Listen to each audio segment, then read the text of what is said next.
what we find in Genesis chapter 2 and 3. And what's interesting is, when you look at the flood account, now, where's John? What's the date? 1635 BC. Nice and loud. 1635 BC. You're going to live. Okay. Thank goodness you got that correct.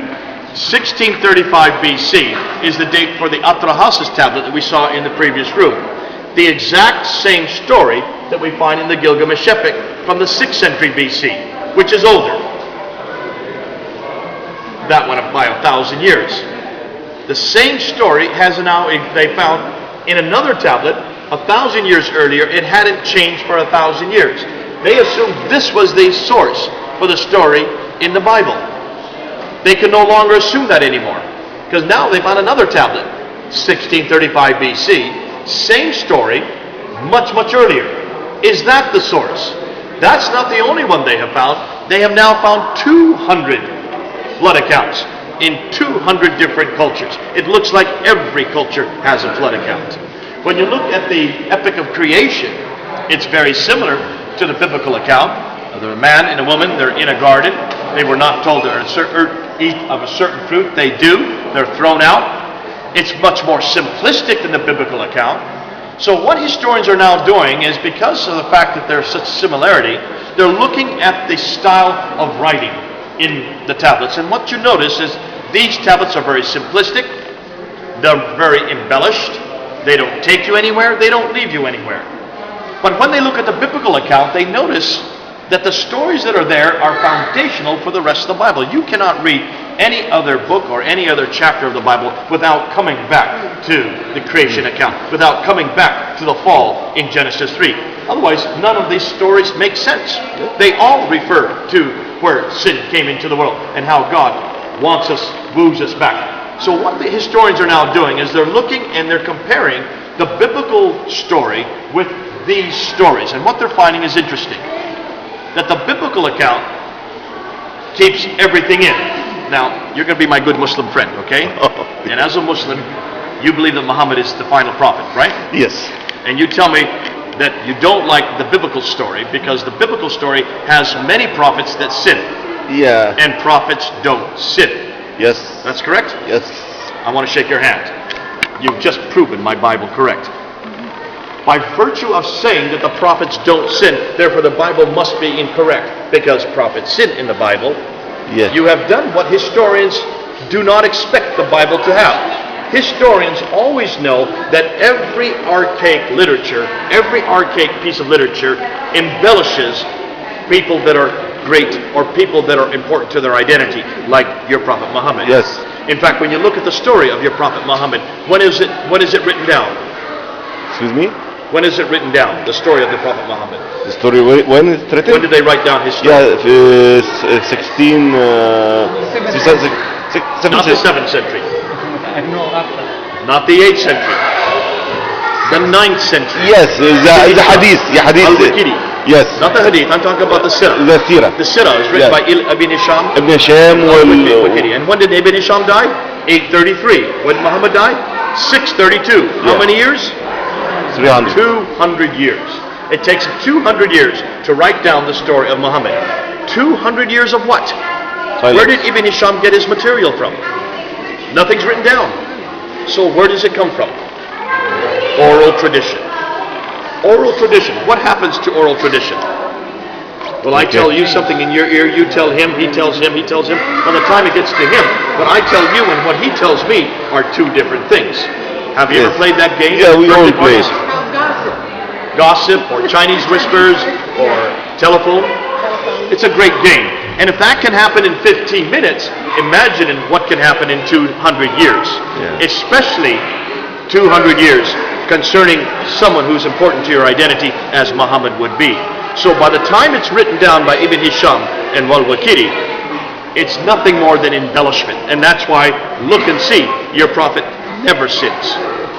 He's the perfect man, the perfect husband, the perfect lover, the perfect king, the perfect conqueror. In every category, he is perfect. And even so, we can find a lot of mistakes, a lot of... No, he is perfect. But my prophets are not perfect.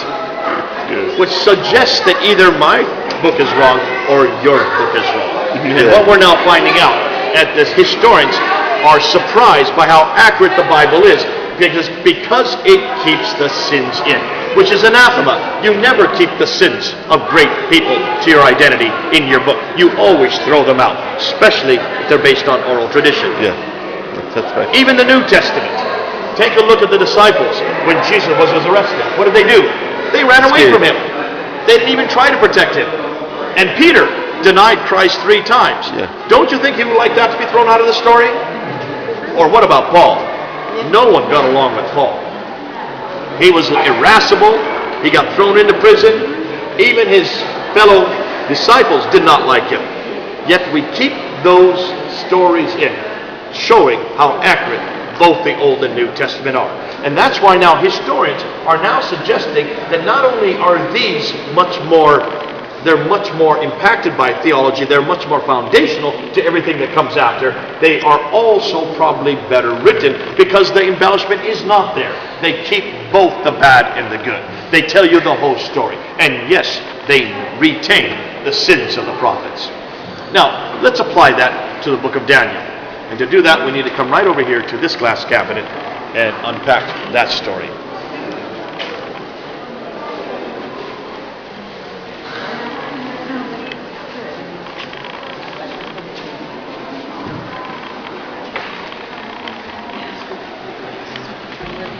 They were on page 18. We're now moved into the Babylonian Empire. Babylon was destroyed in 539 BC. And we're now at the book of Daniel, which talks about it. But the historians have never liked the book of Daniel. Why is it they don't like the book of Daniel? Who knows? It's apocalyptic. Not just that, what else?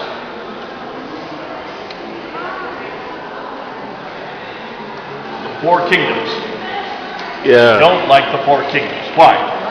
Well, 2 of the kingdoms are nothing special in that it talks about the Babylonians. Daniel is living in Babylon. That's nothing special. He would have known about the Babylonians. Cyrus the Great is attacking Babylon in 539, uses Darius the Mede to destroy Babylon. So the Persians, Cyrus is a Persian. That's nothing prophetic because he's right there. He's witnessing that event. It's the next 2 kingdoms Yeah. that are problematic.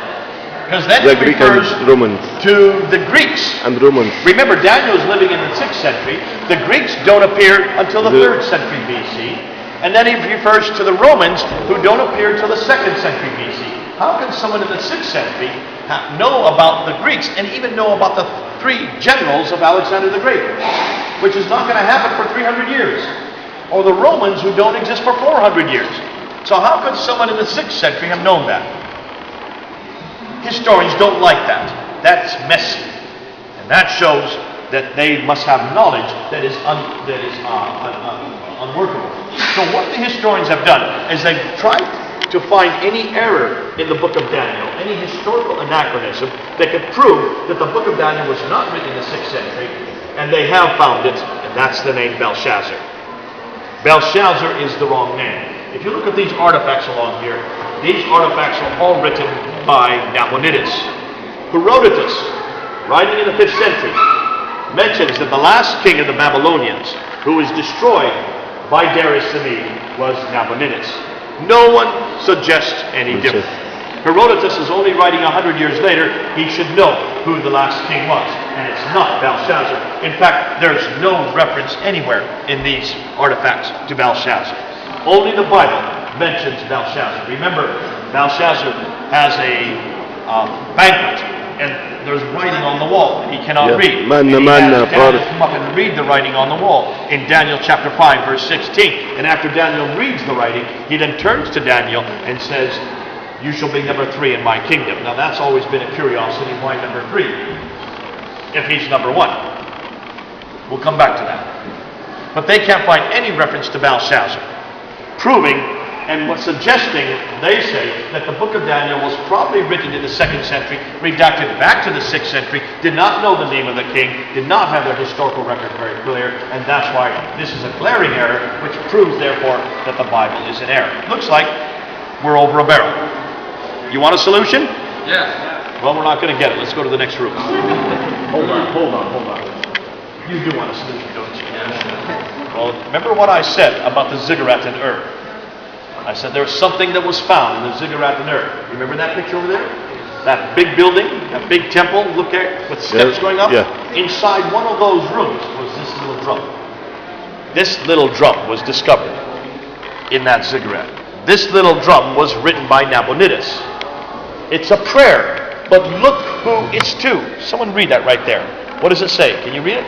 Rune God's sin at Earth by Nabonidus includes a prayer for the king himself and his son Belshazzar. For his son Belshazzar. That's the first and only reference anywhere in the world to the name Belshazzar.